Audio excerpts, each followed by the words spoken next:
Hey guys, so I'm the drummer. I've been the drummer since about 2010-ish.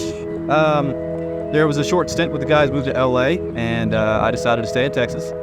But yeah, throughout the majority of the life of Here Lies a Hero, I've former fashion assisted with percussion.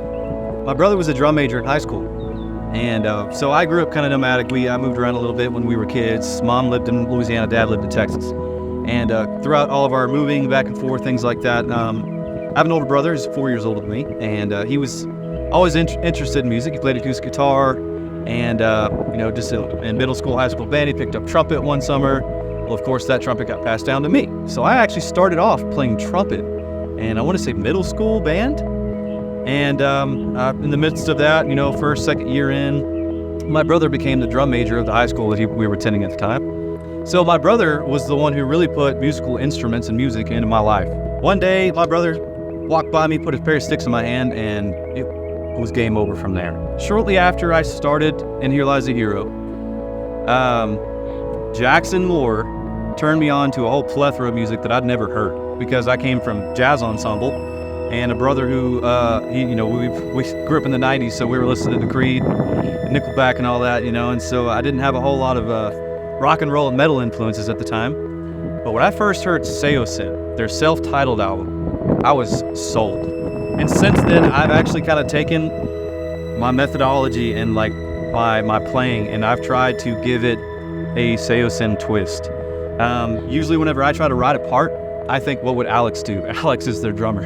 Yeah, man, Alex Rodriguez from Saosin, he, in some of his interviews, have talked about how he tries to write things that people wouldn't originally think of. So he'll write something and then he expands upon it, and then he tries to make it more creative and think of it in a light that the next guy wouldn't. Try to make it as creative as possible and unique to their sound as possible. And I like that idea. I like that concept. There's a few unique things about the songs that we're working on today, and I would say a big part of it is a lot of it was in-house. So when I say in-house, I mean that we recorded everything literally in my house. We did a lot of the mixing at my house. I have a small shop in my backyard, and Brandon and I got together, the guitarist, and decided that we wanted to learn how to do all of that: mixing, mastering, editing, music, all that. We didn't do all of it ourselves, I'll fully admit. There was a few things that we sent to a producer to help us kind of put some finishing touches on. But to me, what's special about it is that Brandon and I got to record the vast majority of the song.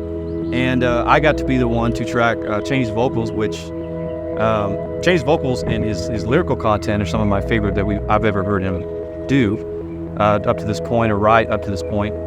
And so, yeah, it's got a lot of cool and special traits about the songs that we're doing today. And yeah, I would say that's a good start.